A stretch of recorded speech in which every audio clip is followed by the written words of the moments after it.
वसुदेवसुतं देवं कंसचानूरमर्दनं देवकी परमानंदं कृष्णं वंदे जगद्गुरुं. श्रीमद्भगवद्गीता 14वा असणारा अध्याय. या ठिकाणी गुणत्रय विभाग योगो नाम, की अशा प्रकारे सात्विक, राजसिक आणि तामसिक गुणांच्या द्वारे हा जीव काय बंधनाला प्राप्त होऊन त्या त्या गुणांच्या अनुषंगाने जसा ज्याचा गुण अधिक प्रमाणात त्या त्या अनुषंगाने, तो सत्वगुणाच्या अनुषंगाने शांत, रजसाच्या अनुषंगाने चंचलात्मक आणि तमोगुणाच्या अनुषंगाने निद्रा, प्रमाद, आलस्य अशा प्रकारे सांगून प्रत्येक गुणाचं असणारं कार्य या ठिकाणी कशा प्रकारे त्या गुणाच्या अधीन तो जीव होतो. आणि मग काय होतं, त्या गुणांच्या द्वारे अधीन होऊन त्या त्या कर्मामध्ये तो काय प्रवृत्त त्या ठिकाणी होतो. आणि प्रवृत्त झाल्यानंतर काय त्या कर्माचं असणारं फल उपभोगण्यासाठी पुन्हा या जन्म आणि मरणाच्या चक्रामध्ये पुनरपि जननम पुनरपि मरणम हे जे चक्र चालू आहे, या चक्रामध्ये पुन्हा येतो. म्हणजे अशा प्रकारे असणारा हा जीवात्मा या गुणांच्या अधीन होऊन या संसार चक्रामध्ये पुन्हा पुन्हा येतो. आणि म्हणजे अशा प्रकारे मग त्या गुणांचं असणारे वैशिष्ट्य, त्या गुण कशा आहेत, त्या गुणामध्ये काय, सात्विक गुण म्हणजे नक्की काय, राजसिक गुण म्हणजे काय, तामसिक गुण म्हणजे काय, त्यांच्या असणारी प्रवृत्ती कशा प्रकारे त्या गुणाच्या अधीन झाल्यानंतर तो जीव कोणत्या प्रवृत्तीला जातो किंवा कशा प्रकारे त्याची असणारी प्रवृत्ती संसारामध्ये होत राहते, हे सर्व त्या गुणांचं असणारं विश्लेषण या ठिकाणी केलं. आणि म्हणून कालच्या पाठामध्ये सांगितलं सात्विक गुण आहे कसं आहे, निर्मलत्व, अत्यंत शुभ्र, आणि कसा तो असणारा निर्म प्रकाशकम, तो अत्यंत प्रकाशमान असणारा, अत्यंत शुभ्र स्फटिक मनाप्रमाणे असणारा तो सुखसंगेन बदनाती, ज्ञान सुख आणि ज्ञान या दोघांची प्राप्ती त्यावेळेस होते ज्यावेळेस त्या जीवामध्ये सात्विक गुणाची वृत्ती होते. म्हणजे सात्विक गुणाच्या द्वारे काय, एक सुख आणि ज्ञान त्या जीवाला प्राप्त होतं. त्यानंतर या ठिकाणी असणारा रजोगुण, ज्यावेळेस रजोगुण प्रबल होतो, या रजोगुणाची असणारी कार्य काय ते पुन्हा 7व्या श्लोकाच्या माध्यमातून पुन्हा या ठिकाणी सांगण्याचा प्रयत्न केला त्यांनी.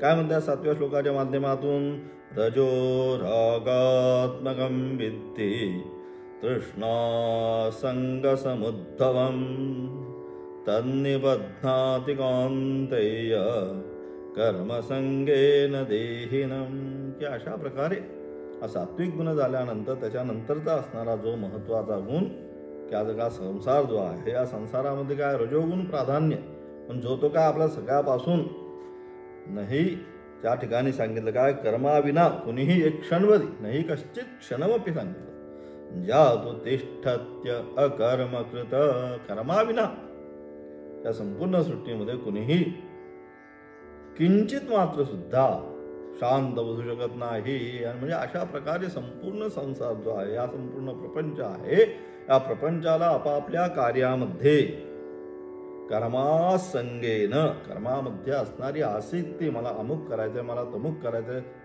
झोपतानाच प्लॅनिंग होतं आपलं की उद्या काय करायचंय, सकाळी उठल्यानंतर हे करायचं, अमुक करायचंय, तिकडे जाऊन यायचंय, हे करून यायचंय, दुपारी याला भेटायचंय, 4 वाजता इकडे जायचंय, संध्याकाळी हे करायचं, म्हणून रात्री इकडे जायचंय, सगळं काय, सगळ्या उद्याच्या दिवसाचं प्लॅनिंग रात्री तिथं असताना झोपताना सगळं त्याचं ठरलेलं असतं.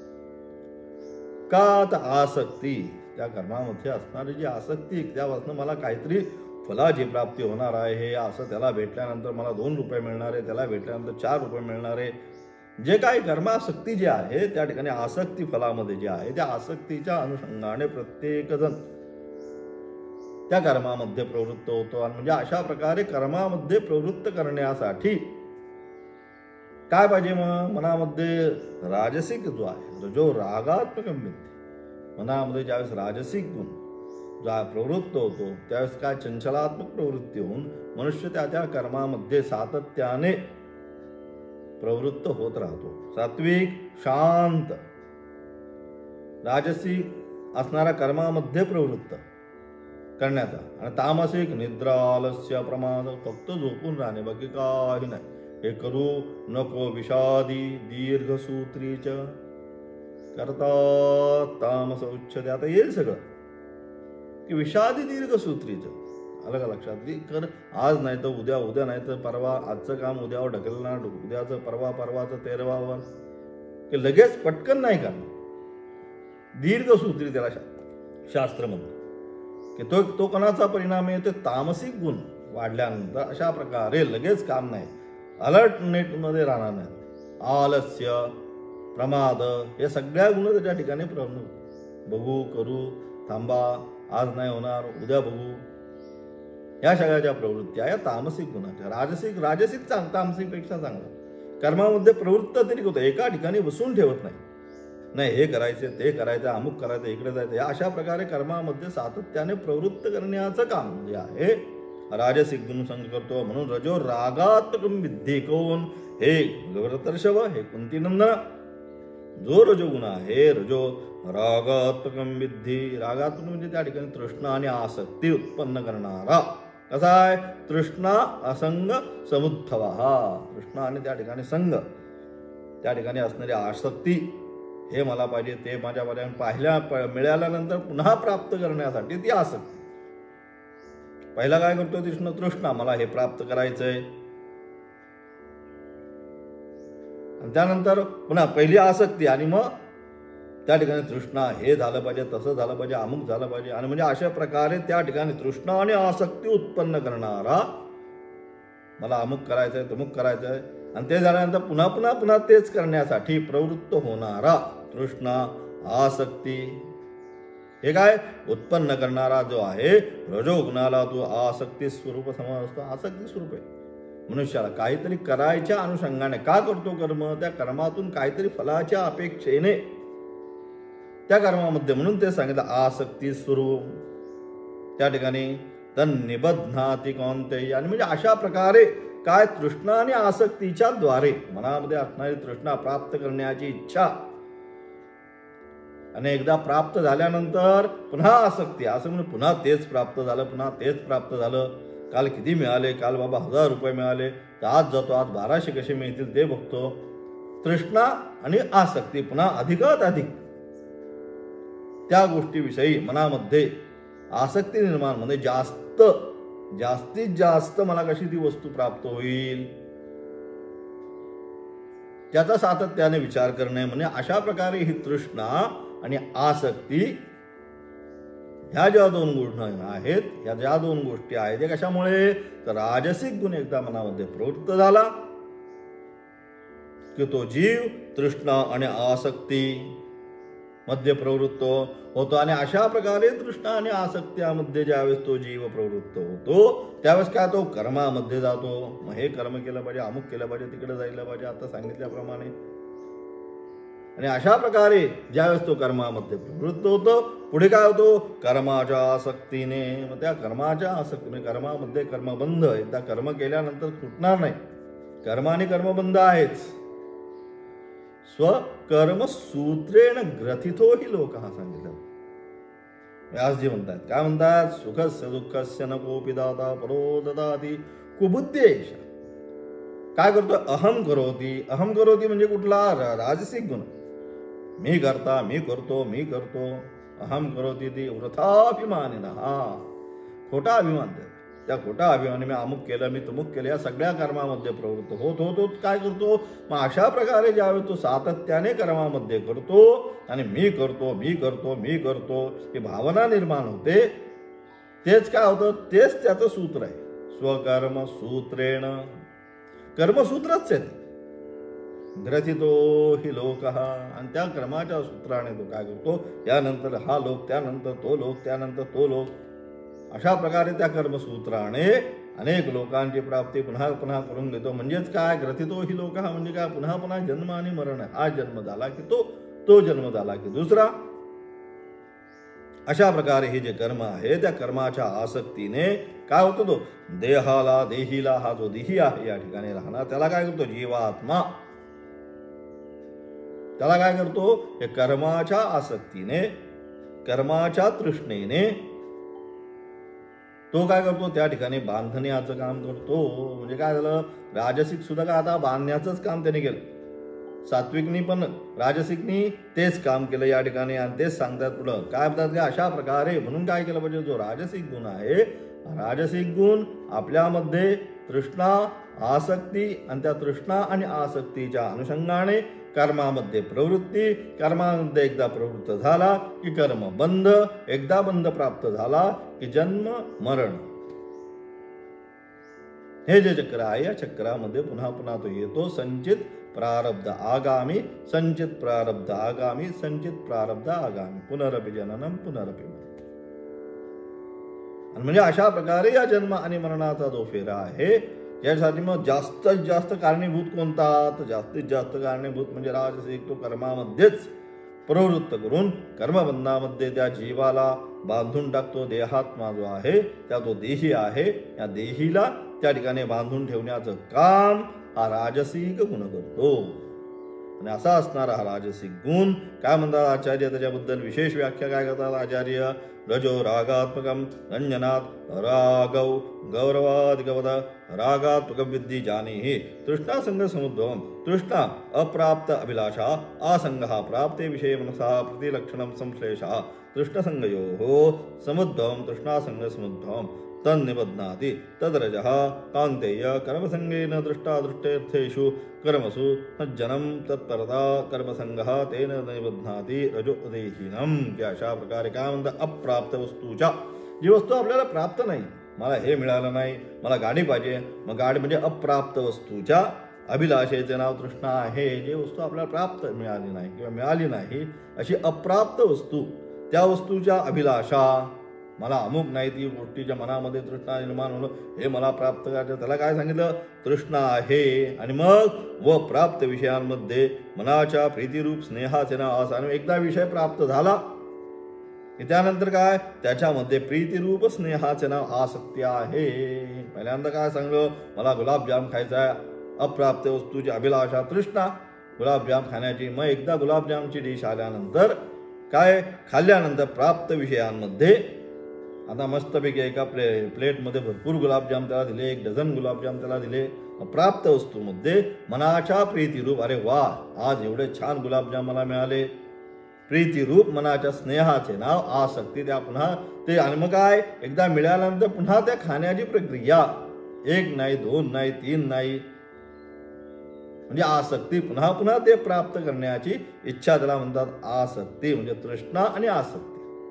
पहिली तृष्णा, प्राप्तीची इच्छा, आणि प्राप्त झाल्यानंतर पुन्हा थोडक्यात त्याची उपभोग घेण्याची इच्छा म्हणजे आसक्ती. अशा प्रकारे या विषयांमध्ये प्रीतिरूप स्नेहाचे नाव आसक्ती आहे. या तृष्णा व आसक्तीच्या उत्पत्तीच्या कारणामुळे तृष्णा आणि आसक्ती प्रत्येकाच्या मनामध्ये या 2 गोष्टी कोणकोणती? एक तृष्णा म्हणजे जी गोष्ट आपल्याला प्राप्त नाही ती प्राप्त करण्याची इच्छा, आणि एकदा प्राप्त झाल्यानंतर उपभोगाची इच्छा म्हणजे जास्तीत जास्त मी कसा खाईल गुलाबजाम, ही असणारी पुन्हा पुन्हा इच्छा. म्हणजे अशा प्रकारे तृष्णा आणि आसक्ती या ज्या 2 गोष्टी आहे, तृष्णा व आसक्तीच्या उत्पत्तीच्या कारणामुळे तू रजोगुणाला रागात्मक जाण. म्हणजे अशा प्रकारे या 2 गोष्टी मनामध्ये उत्पन्न करण्याचं जे काम आहे, तर या 2 गोष्टी मनामध्ये उत्पन्न करण्याचं काम कोण करतंय? तर हा रजोगुण. हा जो रजोगुण आहे, हा रजोगुण मनामध्ये या 2 गोष्टी काय करतो? उत्पन्न करण्याचं काम करत आहे. त्यानंतर कशाप्रमाणे? तर कशाप्रमाणे त्याला उदाहरण या ठिकाणी देतात. अर्थात गेरू आदी रंगाप्रमाणे पुरुषाला विषयांमध्ये आसक्त करून त्याप्रमाणे होणारा असल्यामुळे तू त्याला रागस्वरूपदान. ज्याप्रमाणे गेरू म्हणजे भगवा रंग वस्त्राला देण्यासाठी त्या ह्याच्या पाण्यामध्ये तो काय करतात? पहिल्यांदा मिक्स करतात, आणि त्याच्यामध्ये काय माहिती पांढरा असणारं वस्त्र त्यामध्ये बुडवून तर गेरूकरम म्हणजे भगव्या रंगाचं त्याला बनवतात. म्हणजे ज्याप्रमाणे ते सांगितलं. अर्थात गेरू अतिरंगाप्रमाणे काय झालं? पुरुषाला विषयामध्ये आसक्त करून त्या ठिकाणी जसा तो रंग जो आहे त्या पाण्यामध्ये एकदा मिश्रित झाल्यानंतर काय करतो? तो रंग जसं त्या कपड्याला धरून ठेवतो, त्याप्रमाणे पुरुषाला विषयांमध्ये आसक्त करून एकदा तो विषय प्राप्त झाला की पुन्हा पुन्हा काय आसक्त करून पुन्हा पुन्हा तो विषय प्राप्तीची निर्माण. आज जरी किती त्याने गुलाबजाम खाल्ले तरी उद्या तो काय म्हणणार सकाळी किंवा उद्या दुपारच्या जेवणामध्ये आज गुलाबजाम कसे आले नाही. म्हणजे ते काय झालं? पुन्हा पुन्हा प्राप्तीची इच्छा. एकदा प्राप्त होऊन मन शांत नाही होत. आजच्या दिवस होईल, आज खाल्ले 7-8 तर, पण दुसऱ्या दिवशी होणार नाही असं नाही. पुन्हा दुसऱ्या दिवशी काय? जेवायला बसल्यानंतर पुन्हा त्याच्या डोळ्यापुढे काय येणार? तीच गुलाबजामची असणारी प्लेट येणार आहे. म्हणजे अशा प्रकारे काय ते पुरुषाला विषयामध्ये आसक्त करून त्या विषयाचा पुन्हा पुन्हा उपभोगाच्या अनुषंगाने त्याप्रमाणे होणारा असल्यामुळे त्याला तू राग स्वरूपाचा आणतेस. राग म्हणजे त्या ठिकाणी असणारी आसक्ती, वस्तू प्राप्तीची पुन्हा पुन्हा इच्छा. हे कुंतीपुत्र, तो रजोगुण काय करतो? मग असा असणारा हा रजोगुण जो आहे काय, तो त्याला काय करतोय? कर्मामध्ये प्रवृत्त करतोय. तृष्णा, आसक्ती या नावाने, या लेबल खाली तो या ठिकाणी असणार तो देही आहे. त्या देहीला त्या तृष्णा आणि आसक्तीच्या अनुषंगाने कर्मामध्ये प्रवृत्त करत आहे. आणि कर्मामध्ये एकदा तो प्रवृत्त झाला की मग काय? हे कुंतीपुत्र, तो रजोगुण, हा जो रजोगुण आहे, हा रजोगुण अशा प्रकारे एकदा कर्मामध्ये प्रवृत्त झाला. या शरीरधारी क्षेत्रज्ञाला, हा शरीरधारी या ठिकाणी जो देही आहे, क्षेत्रज्ञ जो आहे, या क्षेत्रज्ञाला काय करतात? या क्षेत्रज्ञाला कर्मासक्तीमध्ये बांधतो. कर्मासक्तीमध्ये बांधतो. कर्मासक्तीमध्ये बांधतो म्हणजेच काय? दृष्ट आणि अदृष्ट जे आहे बांधतो म्हणजेच काय? दृष्ट व अदृष्ट फल देणारे जे कर्म, त्यामध्ये आसक्ती व तत्परतेचे नाव कर्मासक्ती आहे. दृष्ट आणि अदृष्ट. दृष्ट म्हणजे साक्षात ज्याचं फल आपल्याला प्राप्त होतं ते दृष्ट फल, आणि अदृष्ट काही कारणास्तव दिसत नाही, अलग लक्षात, परंतु त्याची असणारी पीडा आपण जाणवतो, त्याला अदृष्ट. या दोन्ही गोष्टी अलग. एक साक्षात फळ देणारं, एखाद्याला तुम्ही कोणाला काही बोलला की त्याने एखादी तुम्हाला मारली की काय म्हणणार? साक्षात फळ, दृष्ट फळ झालं, साक्षात लगेच ताबडतोब. आणि अदृष्ट म्हणजे त्रास होतोय, पण का होतो? इतक्या दिवस झालं मला असा त्रास आहे, मला तसा त्रास आहे. मग आपण काय करतो? याच्याकडे जा, त्याच्याकडे जा, काय माझ्या मागे अदृष्ट लागलंय काय माहिती नाही. ते अदृष्ट म्हणजे ते अदृष्ट काय? ती केलेल्या कर्माचीच फळ आहे. जे जे आपण कर्म करतो, जैसे ज्याचे कर्म तैसे फळ देतो रे ईश्वर. ज्या ज्या प्रकारे आपण कर्म करू, त्या त्या कर्माची असणारी फळ ही भोगल्याशिवाय कोणाचीच त्या ठिकाणी सुटका नाही. त्यामुळे अशा प्रकारे जे जे कर्म त्या त्या ठिकाणी आपण करत राहतो, त्या त्या कर्माची सगळी असणारी फळं, दृष्ट आणि अदृष्ट. दृष्ट फक्त आपल्याला दिसतात, अदृष्ट दिसत नाही, परंतु त्याचा असणारी काय? यातना, मनाला, अंतःकरणाला पीडा ही होत राहते की अरे असं का, तसं का, एवढं माझ्याकडे संपत्ती आहे, एवढं माझ्याकडे हे आहे, एवढं गाडी बंगला सगळं आहे, परंतु माझ्या मनामध्ये असा आहे, ही इच्छा पूर्ण होत नाही, किंवा अशा प्रकारे घरामध्ये ह्या प्रश्न आहे, त्याचं निराकरण होत नाही. ही अदृष्ट. ते दिसतंय का? दिसत नाही, परंतु त्याच्या मनाला, आपण म्हणतो त्याच्या मनाला लागलंय. मनाला लागलं म्हणजे ते काय जखम होत नाही. मग काय होतं? त्या मनामध्ये सातत्याने तो विचार त्याला काय करतो? दुखवत राहतो. म्हणजेच त्या कर्माचं असणारं जे फळ आहे अदृष्ट स्वरूपाचं, ते अदृष्ट स्वरूपाचं फळ त्याला त्या ठिकाणी सातत्याने त्याला शांत बसून देत नाही. त्या गोष्टीची आठवण करून त्याला पुन्हा पुन्हा त्याचं असणारं फळ, दुःख जे आहे, हे दुःख भोगण्यासाठी त्याला प्रवृत्त करत असतो. तेच सांगितलं. काय सांगितलं? काय? तो रजोगुण या शरीरधारी क्षेत्रज्ञाला कर्मासक्तीमध्ये बांधतो. म्हणजे दृष्ट व अदृष्ट फल देणारे जे कर्म दोन्ही प्रकारची फलं देतं. एक दृष्ट पण देतं आणि अदृष्ट पण देतं. अशा प्रकारे फल देणारे जे कर्म, त्यामध्ये आसक्ती व तत्परतेचे नाव कर्मासक्ती आहे. अशा प्रकारे त्यामध्ये असणारी आसक्ती आणि तत्परता याचे नाव कर्मासक्ती आहे. आणि ह्याच्याद्वारे काय होतंय? मग अशा प्रकारची ही आसक्ती आणि काय कर्मासक्ती जी आहे, या आसक्ती आणि कर्मासक्तीमुळे काय, तो जो आहे जीव या संसार चक्रामध्ये काय होतो? बांधला जातो. पुन्हा पुन्हा जन्म आणि मरणाचं जे चक्र आहे त्याच्यामध्ये येतो. म्हणजे अशा प्रकारे हा राजसिक गुण जो आहे, सात्विक काय? प्रकाशक मनावयम, प्रकाश आणि ज्ञान स्वरूप. राजसिक कर्मामध्ये तृष्णा आणि आसक्तीच्या द्वारे कर्मामध्ये सातत्याने त्याला प्रवृत्त करणारा, आणि कर्मबंधाच्या अनुषंगाने या जन्म आणि मरणाच्या चक्रामध्ये त्याला घेऊन येणारा हा राजसिक झाला. मग तामसिक काय करतोय? तामसिक गुणाचं असणारं वर्णन पुन्हा 8व्या श्लोकाच्या माध्यमातून केलं. काय म्हणतोय तामसिक गुण? तमस्त्वं ज्ञानजं विद्धि तृष्णा संग समुत्थवन् तन्निबध्नाति कौन्तेय कर्मसंगेन देहिनम्. एक मिनिट. तमस्त्वं ज्ञानजं विद्धि. एक मिनिट.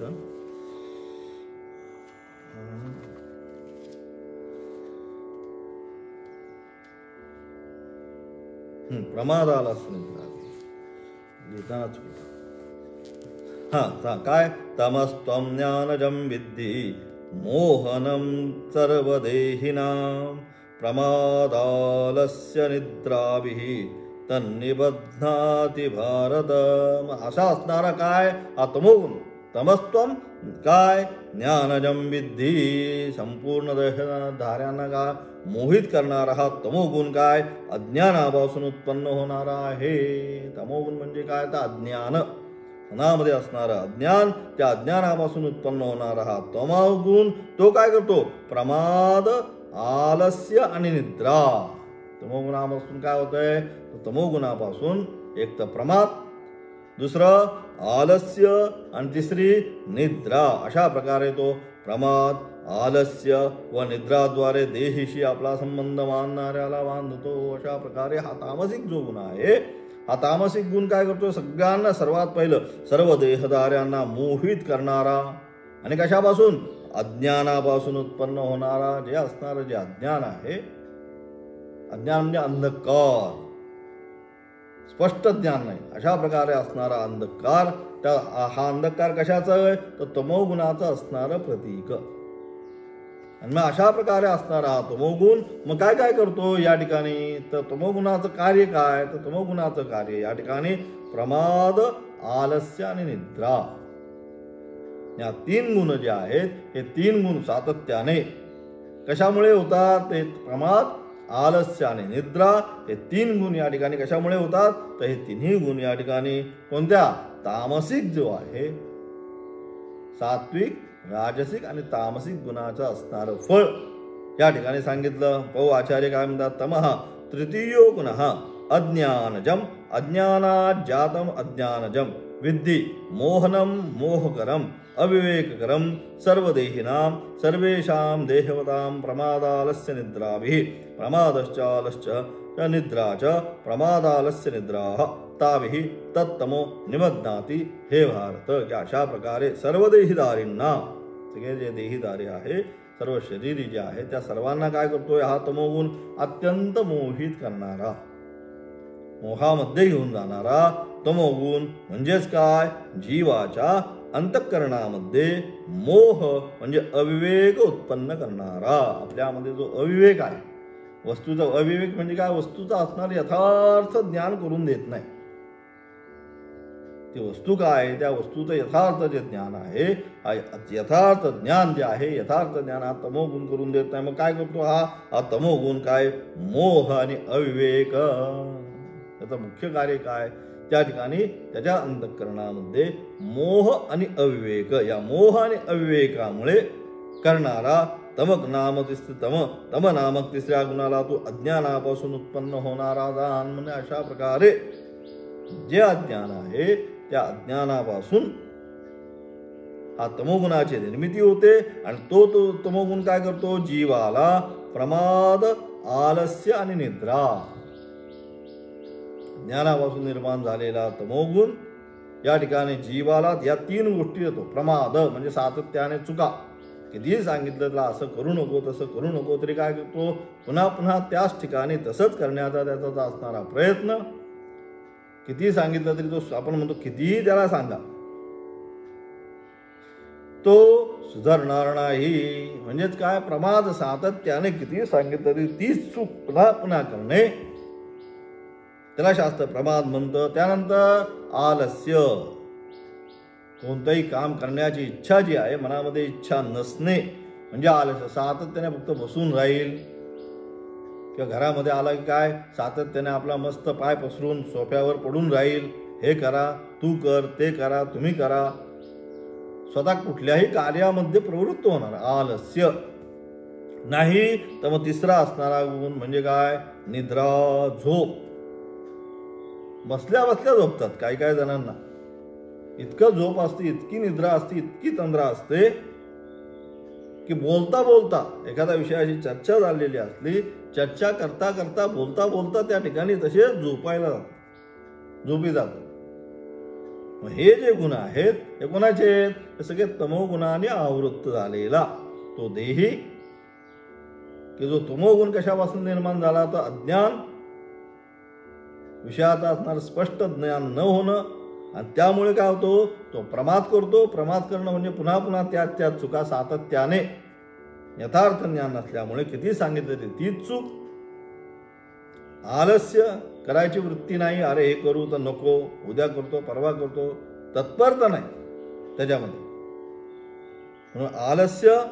तिसरी निद्रा, की अशा प्रकारे सातत्याने मग झोपेमध्येच अशा प्रकारे असणारे हा तामसिक गुण त्या ठिकाणी त्या जीवाला बद्ध करतो. अशा प्रकारे असणारा सात्विक गुण, राजसिक गुण आणि तामसिक गुण. कशा प्रकारे सात्विक काय सांगितलं, सुखसंगेन बध्नाती आणि ज्ञानसंगेन जानाति. सात्विक जो आहे सुख आणि ज्ञान, राजसिक आहे तो कर्मामध्ये प्रवृत्ती, कर्म आणि कर्मफल, कर्मामध्ये असणारी तृष्णा आणि आसक्ती, त्या अनुषंगाने कर्मामध्ये प्रवृत्ती, कर्मामध्ये प्रवृत्ती झाल्यानंतर कर्मबंध. राजसिक. तामसिक निद्रा, आलस्य आणि प्रमाद, हे तामसिक गुणाचे असणारे प्रभाव. म्हणजे अशा प्रकारे तो त्या ठिकाणी काय, त्या अनुषंगाने त्या कर्मामध्ये प्रवृत्त होऊन त्या गुणाच्या अनुषंगाने तसा तो त्या गुणामध्ये प्रवृत्त होतो. आणि त्या गुणांचा आता व्यापार, आता हे गुण झाले, मग त्या गुणांचा असणारा व्यापार कशा प्रकारे ते गुण व्यापारामध्ये प्रवृत्त होतात, त्यांचा असणारा मग कसा व्यापार होतो, म्हणजे कशी कर्म करतो त्या गुणाने जो तो आवृत्त होतो. सात्विक असेल, राजसिक असेल, तामसिक म्हणजे त्याचा असणारा आवरण त्याच्या अंतःकरणावर येतं, त्यावेळी तो कशा प्रकारे व्यापार करतो तेच सांगितलं. त्या गुणांचा व्यापार संक्षेप्तः सांगतात. कशा प्रकारे तो व्यापार करतो ते या ठिकाणी पुन्हा 9व्या श्लोकाच्या द्वारा संक्षेप्त सांगतात. काय म्हणतात, सत्वं सुखे संजयति रजः कर्मणि भारत ज्ञानमावृत्य तु तमः प्रमादे संजयत्युत. की अशा प्रकारे काय, हे अर्जुना, काय सत्वम सुखे संजयती. सत्वगुण सुखामध्ये, सत्वामध्ये असला की तो काय असतो, शांत सुखामध्ये असतो. रजो कर्मामध्ये, रजो कर्मानि भारत. रजगुण एकदा असला सत्वामध्ये शांत सुखामध्ये असतो. सात्विक गुण असला की काही गुणाच्या नादी लागणार नाही, काय नाही, शांत आपलं काय असेल चिंतन भजन करत बसेल, किंवा काय आध्यात्मिक मार्गावर नसला तरी तो आपण म्हणतो तो फार सात्विक आहे. व्यावहारिक लोकांमध्ये सुद्धा, पारमार्थिकच पाहिजे असं काही नाही, पण व्यवहारीमध्ये आपण म्हणतो तो फार सात्विक आहे, कोणाच्या नादी लागत नाही, आपल्यामध्ये राहतो. म्हणजेच काय, तो आपल्या मस्तीमध्ये सुखामध्ये असतो. जास्त कोणाचा तो टेन्शन घेत नाही, कोणाला द्यायला पण जात नाही. आपापल्यामध्ये तो आपल्या मस्तीमध्ये आत्माराम, त्याप्रमाणे तो राहतो. सत्वम सुखात. त्यानंतर रजो गुण आहे तो काय होतो, त्याला कर्मामध्येच प्रवृत्त, कर्मामध्येच लावून देतो. चल हे कर ते कर, स्वस्थ बसून देत नाही एका ठिकाणी. कोण, रजोगुण. रजोगुण कर्मात लावून मनुष्यावर विजय मिळवतो. अलग लक्षात. अशा प्रकारे सात्विक सुख, राजसिक कर्म आणि तामसिक जो आहे तो तामसिक काय, तमोगुण ज्ञानाला झाकून जो ज्ञान आहे त्याच्यामध्ये त्या ज्ञानाला काय करतो, आवृत्त करून टाकतो. जसा आकाशामध्ये येणारे, जसं सूर्य असल्यानंतर पावसाच्या दिवसामध्ये येणारे ढग काय करतात, त्या सूर्याला ज्याप्रमाणे आच्छादित करून टाकतात, त्याप्रमाणे या ठिकाणी हा तमोगुण सुद्धा काय करतो, जे ज्ञान आहे त्या ज्ञानाला आच्छादित करण्याचं काम कोण करतं, तर ज्ञानाला आच्छादित करण्याचं काम या ठिकाणी हा तमोगुण करतो. आणि मग काय, प्रमादात लावून मनुष्यावर विजय मिळाला. मग एकदा तो ज्ञान वस्तूचं नाही झालं, त्याला ज्ञानाला आच्छादित केलं की मग अशी सांगितल्याप्रमाणे त्याला कितीही सांगा, तो काय करतो, पुन्हा पुन्हा पुन्हा पुन्हा तीच चूक. एकदा जरी सांगितलं तरी परत तीच चूक, पुन्हा सांगितलं तरी परत तीच चूक, पुन्हा पुन्हा पुन्हा ते चूक करण्याचा तो हे करतो. म्हणजे अशा प्रकारे सात्विक, राजसिक, तामसिक. सात्विक सत्वात, सात्विक गुणापासून सुख, रजोगुणापासून कर्म आणि तामसिक गुणापासून प्रमाद, या तीन गोष्टी त्या ठिकाणी जीवाच्या स्वरूपामध्ये किंवा जीवाला या तीन गोष्टी त्या ठिकाणी प्राप्त होतात. तर या तीन गुणांच्या अनुषंगाने पवाचार्य काय म्हणतात, सत्वं सुखे संजयती संश्लेषयति रजः कर्मणि हे भारत संजयति इति वर्तते. ज्ञानं सत्वकृतं विवेकम् आवृत्य आच्छाद्य तु तमः स्वेन आवरणात्मका प्रमादे संजयति. उतः प्रमादो नाम प्राप्त कर्तव्याकरणम. हे भारत, काय सत्वगुण सुखामध्ये नियुक्त करतो. सत्वगुण जो आहे हा सत्वगुण काय करतो, सुख देतो. एकदा सत्वयतांचा वर्धन झाला की मनुष्य शांत आपल्या सुखामध्ये, आपल्या मस्तीमध्ये राहायला सुरुवात करतो. त्याला मग कोणाशी काही घेणं नाही देणं नाही, शांतपणे आपलं जे आहे जीवनाचा आनंद थोडक्यात घेण्यात आपतो त्या ठिकाणी प्रयत्न करतो. असा असणारा सत्वगुण सुखामध्ये नियुक्त करतो. रजोगुण कर्मामध्ये, एक सुखात रजोगुण कर्मामध्ये नियुक्त करतो. आणि त्याचप्रमाणे तमोगुण काय करतो, सत्वगुणापासून उत्पन्न झालेल्या, सत्वगुणापासून जे ज्ञान उत्पन्न झालेलं आहे, सत्वात् संजायते ज्ञानम, तो जे ज्ञान उत्पन्न झालेला आहे त्या ज्ञानाला काय करतोय, तर तमोगुण जो आहे, तमोगुण सत्वगुणापासून उत्पन्न झालेल्या विवेक ज्ञानाला, जो विवेक त्याच्यामध्ये आता निर्माण झालेला आहे, नित्यानित्य वस्तू विवेक, काय नित्य आहे काय अनित्य स्वरूपाचा आहे, म्हणजे आता तो काय त्याचा असणारा मार्ग पारमार्थिक मार्गावर, त्याची साधनेच्या मार्गावर तो आता निघालेला आहे.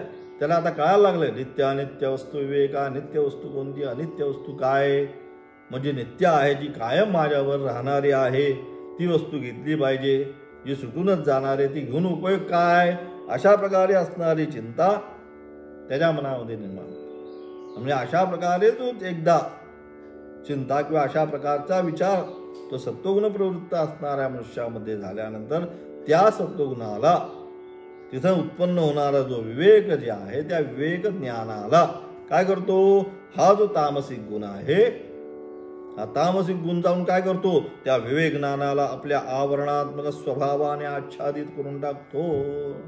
तो जो आत्ता कुठे त्याच्यामध्ये विवेक निर्माण झालेला आहे, काय केलं पाहिजे काय केलं नाही पाहिजे, त्या सत्वगुणापासून निर्माण झालेला विवेक, त्या विवेकाला आच्छादित करण्याचं काम कोण करतो, तर तामसिक गुण. म्हणजेच सांगतायत काय, तर आपल्या आवरणात्मक स्वभावाने आच्छादित करून परत प्रमादात नियुक्त करतो.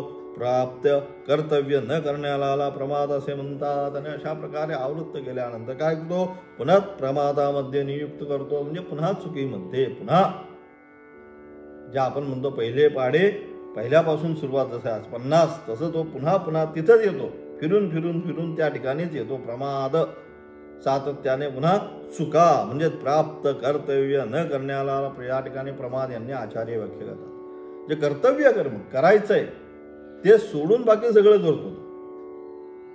आता आपल्या सगळ्यांची गती तीच आहे, जे वास्तविक जीवनामध्ये प्राप्त कर्तव्य कर्म करायचंय ते आपण कुणीच करत नाही.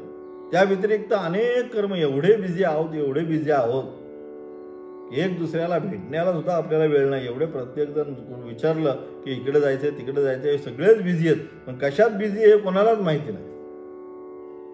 म्हणजेच काय, प्राप्त कर्तव्य कर्म न करण्याला आपण सगळे प्रमादातच. जे केलं पाहिजे, काय केलं पाहिजे, ज्याच्यासाठी हा मनुष्य शरीर आहे, मरणात मनुष्याची स्वभावजम सांगितलं, मनन चिंतनशील झालं पाहिजे की हा देह प्राप्त झालेला आहे, हा कशासाठी देह प्राप्त झाले, या सगळ्या गोष्टींचा सारासार विचार करून परमात्म प्राप्तीसाठी काय केलं पाहिजे, हा देह प्राप्त झालेला आहे म्हणून त्या प्राप्तीसाठी प्रयत्नशील राहायला पाहिजे. पण तो न करता आपण काय करतो, लटिका व्यवहार सर्व हा संसार, या सगळ्या संसाराच्या मागे धावण्याचा आपण काय करतो, काम करतो. आणि म्हणून आपण काय करतो, सर्वजण प्राप्त कर्तव्य कर्म आहे ते न करता आपण सगळे प्रमाद युक्त. आणि हा प्रमाद कशामुळे निर्माण होतो, तर हा प्रमाद जो आहे, हा प्रमाद आपल्यामध्ये असणारा तामसिक गुण आहे. हा तामसिक गुण त्या सात्विक गुणाला आच्छादित करून त्या ठिकाणी त्याला योग्य निर्णय न करण्याची क्षमता त्याच्यामध्ये निर्माण करतो. आणि तो प्रमादामुळे काय, जे करायचे ते मनुष्य न करता इतर सर्व करत राहतो. हे तामसिक गुणाचं असणारं कर्तव्य. म्हणजे रज सात्विक जो आहे हा सुख, रज कर्म, आणि तामसिक आहे हा निद्रा आलस्य प्रमाद, या गोष्टींमध्ये त्याला प्रवृत्त करतो. आणि त्यानंतर काय होतं, उत्तम कार्यम सदा कुर्वन्ति गुणा ते उच्चन्ते. ते तीनही गुण हे वरील कार्य केव्हा करतात, हे तीन जे गुण आहे, हे तीन गुण हे जी कार्य आहेत आता सांगितलेली, सत्वम सुखे संजयते रजः कर्मणी भारत, प्रमादे, मोह, आलस्य, हे जे तामसिक गुणाची जी कार्य सांगितली, ही कार्य ते केव्हा करतात? हे कार्य ते करतात, पण केव्हा करतात त्याचं उत्तर या ठिकाणी 10व्या श्लोकाच्या माध्यमातून देण्याचा प्रयत्न केला. रजस्तमश्चाभिभूयः सत्वं भवति भारत, रजसत्वं तमश्चैव तमसत्वं रजस्तथा. की अशा प्रकारे कदा करतात ते या ठिकाणी सांगितलं.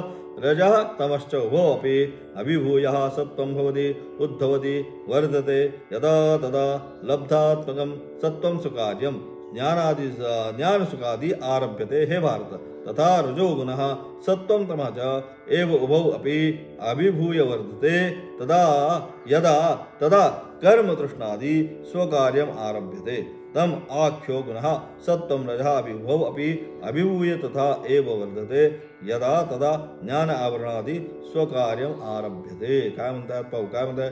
हे भारत, रजोगुण आणि तमोगुण हे जे आहे, रजोगुण व तमोगुण या दोघांनी दाबून जेव्हा सत्वगुण होतो, या दोघांना दाबून, रजोगुण आणि तमोगुण आहे या दोघांना दाबून ज्यावेळेस सत्वगुण आहे, हा सत्वगुण ज्यावेळेस उन्नत होतो, वाढतो, तेव्हा तो आपल्या स्वरूपाला प्राप्त होणारा सत्वगुण आपले कार्य ज्ञान आणि सुख देण्यास आरंभ करतो. ज्यावेळेस सत्वगुण वाढतो, कसा वाढतो? तो रज आणि तमसाला दाबतो. आणि ज्यावेळेस सत्वगुण वर्धन होतो त्यावेळेस तो सत्वगुणाचं काय असणार, त्याचं फळ काय? तो सत्वगुण एकदा वाढल्यानंतर तो आपल्या स्वरूपाला प्राप्त होणारा सत्वगुण काय होतो? आपलं कार्य ज्ञान, सत्वा संजायते ज्ञानम, ते ज्ञान आहे, ते ज्ञान देण्यास आरंभ करतो. आणि त्याबरोबर त्या ज्ञानाबरोबर तो सुख देण्यासही आरंभ करतो. ज्ञान आणि सुख या ज्या दोन गोष्टी आहे, ज्ञान आणि सुख या दोन गोष्टी कोण? सात्विक गुण आहे. हा सात्विक गुण ज्यावेळेस रजो आणि तमो गुणाला दाबतो त्यावेळेस तो त्या ठिकाणी ज्ञान आणि सुख देण्याला आरंभ करतो. त्यानंतर जेव्हा सत्वगुण व तमोगुण जेव्हा सत्वगुण व तमोगुण या दोघांना दाबून रजोगुण वाढतो त्यावेळेस काय करतो? तो कर्मांना, तृष्णा आदी आपल्या कार्याला आरंभ करतो. ज्यावेळेस रजोगुण वाढतो त्यावेळेस तो कोणाला दाबतो? रजोगुण वाढल्यानंतर तो सत्व आणि तमगुण या दोघांना वाढतो. या दोघांना दाबून रजोगुण काय करतो? तो कर्माला, तृष्णा आदी आपल्या कार्याला आरंभ करतो. तृष्णा आणि आसक्ती ही जी आपली कार्य आहे या कार्यांना तो आरंभ करतो. आणि त्याचप्रमाणे सत्वगुण व रजोगुण यांना दाबून तमोगुण वाढतो. हा तमोगुण ज्यावेळेस वाढतो त्यावेळेस तो काय करतो? ज्ञानाला आच्छादित करण्याचं काम जे आहे हा तमोगुण करतो. अशा प्रकारे एक सत्वगुण ज्ञान आणि सुख, रजोगुण कर्मासक्ती, तृष्णा, आसक्ती आणि तामसिक गुण जो आहे हा या ठिकाणी ज्ञानाला आच्छादित करण्याचं काम हा तामसिक गुण करतो. आणि अशा प्रकारे यदा ये गुणाः उद्भवो भवति तदा तस्य किं लिंगम इति उच्यते. आणि अशा प्रकारे काय, जेव्हा जो गुण वाढतो तेव्हा त्याचे काय लिंग किंवा परिचय कसा करायचा, मग कसं काय आपण जाणून घ्यायचं, त्याचा परिचय कसा काय करायचा, त्याचं उत्तर पुन्हा 11व्या श्लोकाच्या माध्यमातून दिलं. सर्वद्वारेषु देहेस्मिन् प्रकाशोपजायते ज्ञानम यदा तदा विद्यात् विरुद्धम सप्तमित्यत. की अशा प्रकारे काय होतं त्याचं उत्तर जे आहे विशेष व्याख्यान आता 11व्या श्लोकात उद्याच्या पाठामध्ये पाहू.